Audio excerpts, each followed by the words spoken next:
All right, what about the big game of the week? Michigan, Penn State. Where are you at with this one? I did get to the window on this one, and it's not high confidence. It's just I'm just going to, go ahead and bet the uncertainty. The uncertainty is not necessarily Michigan's off-the-field issues that might distract them. It's actually on the field, and the fact that, I'm not saying this because Cofield's a Rutgers alum, but Rutgers is probably the best team Michigan's faced all year. Forget playing a top 25 team. They haven't played a top 40 team yet this year. So what is their response going to be when they get a little pushback from another team? I don't know. I'm not even sure any of the players or the coaches really know because they haven't been in that scenario. So give me Penn State here. Oregon, USC. Hope's still alive for the Pac-12 or the Trojans? They're going to fight. Come on. No, I know their fight song is "Fight On," but have you seen any fight at the window? They failed to cover 7 games in a row. Oregon, big in this one. I know they got a DC change. I don't know what you can do there. The personnel is the same. Have you seen USC against these teams? They look like a high school team as far outside of a couple players like Barry Alexander on defense. If you can't tackle Washington, you're not tackling Oregon. So I have a question. Does Oregon correlate to playing this under? Because if you're winning by margin and more than 15, 14 points, I would assume you're holding USC down offensively to a certain extent. Would that correlate to playing the game under? That's a good question. Very tough, regardless of your position on the side, to bet an under on a USC game, considering they're 16-1 in their last 17 games of the over. So I'm not there yet. Here's what we did see today. We saw a ton of over money come into the market. Went up 1.5, 2 points in some books, including at Circa, and yet we didn't see any of that reflected on the side.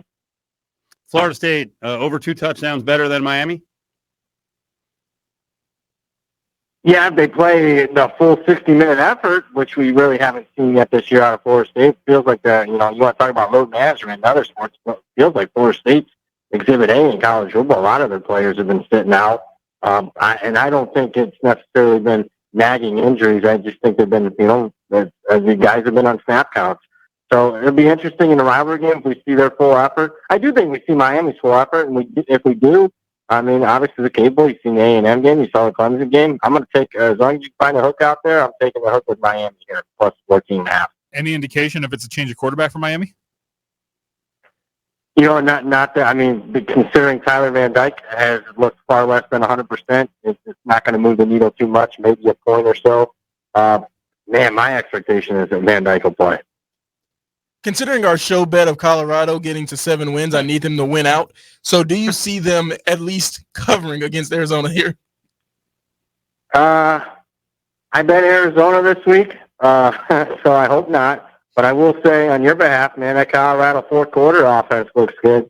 And when they need to get the back door, they get it. So I'd like to see somebody play defense in the fourth quarter against Colorado. But I think 10's a pretty fair number. I laid under 10. If you're telling me you want to bet Colorado at 10.5, I don't think that's a bad bet, to be perfectly honest with you. There's hope, Damon. There you go. Ole Miss plus 10.5 against Georgia. Yeah, that's the lean there. And now with high confidence, but I didn't like what I saw from Georgia last week. Maybe I'm being a little too harsh on them. I'm grading them on a different scale. But, the fact that Missouri got 151 rushing yards on them, I had to look it up. I was like, when's the last time they allowed 151 rushing yards to anybody? In fact, it's only happened twice now in the last 56 games. Not saying Ole Miss is going to, put 150 plus on them, but I think that they can have somewhat success against the Georgia front, especially with Georgia playing without, one of their top 3 players on defense. Dumas Johnson's been, the man in the middle for them for a couple of years, and he just broke his arm last week. So I'm going to lean with Ole Miss here. In a game that may not eclipse 100 plays run, which sounds insane, Iowa is 1 against Rutgers. I lean Rutgers. I'm hearing Iowa money's going to show, but I can't get there. In fact, I made Rutgers the road favorite in my power rating. So I like the Scarlet Knights in this one, plus the points. I think 28's, my numbers say over, but I'm done betting overs in Iowa games. I don't care how low these totals get. We got troubles in Boise. I don't know if you saw this. I'm sure you did. Their best receiver just walked. It's like, transfer portal. I'm done. Yeah. They're having a losing season right now. This should be an easy win, but is it a 26-point plus win against New Mexico? You know, my ball rankings can't get this high, but I mean, you talk about troubles in Boise. Might be troubles in New Mexico. What the hell was with that line move? You want to talk about significant line move 24 hours leading up to kickoff? I mean, UNLV went from 10 to 16, and I mean, you didn't have to sweat that one at all. I mean, New Mexico got crushed, so I'm worrying about Danny Gonzalez's future down here down the stretch. So I did not bet the side. Seems pretty fair to me. Seems, and by fair I mean not worth even putting a slice of pizza bet on this one. I can't even ask. I just don't want this to I get happen, emotional. but I know the answer. My Oklahoma State Cowboys. I bet them to win the conference last week before the Oklahoma game. Sleepy letdown spot against UCF? Yeah, I mean, the line's telling you that 2.5. I mean, you got, a team on fire in Oklahoma State's covered 5 straight by more than 2 touchdowns per game against a team with a losing record. It's only 2.5. I think Central Florida is the sharper side. Will it get to the window?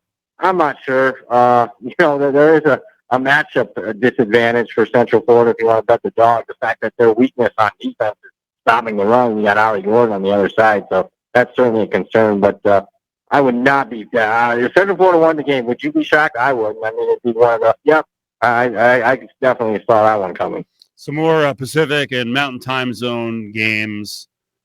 Man, Blake Anderson is a good coach at Utah State. Nevada's not having a good season, but 16.5. He is a really good coach. He could beat me in win total, and I thought it was one of my strongest positions of the offseason. And I think he's going to beat me on it, or at least push. I thought it was a 1.5 off, so that's how good he is. But it seems to me too much. What gives me hesitancy is a lot of money anti-Nevada last week, and I thought they were starting to surge considering that their previous couple performances, and that money ended up being right with Hawaii, beating them.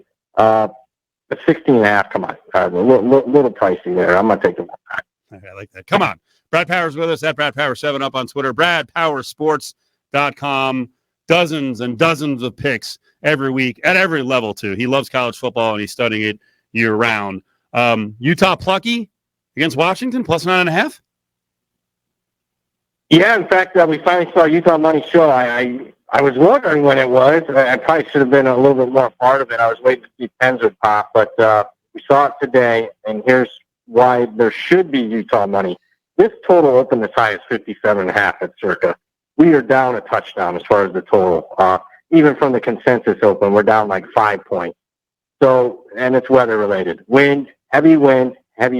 Who's that impact more? I would argue the team that throws it in Washington versus the team that runs a lot more in Utah.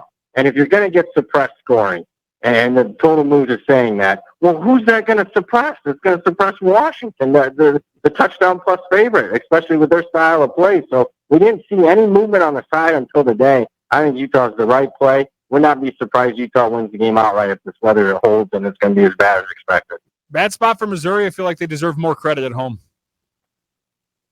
Yeah, I think it is the bad. That's why we're sitting here with Tennessee taking some money this week. It's high as 2.5 now. Tennessee played a tomato can last week. You look at the snap counts, a lot of their starters only played like 25, 30 snaps.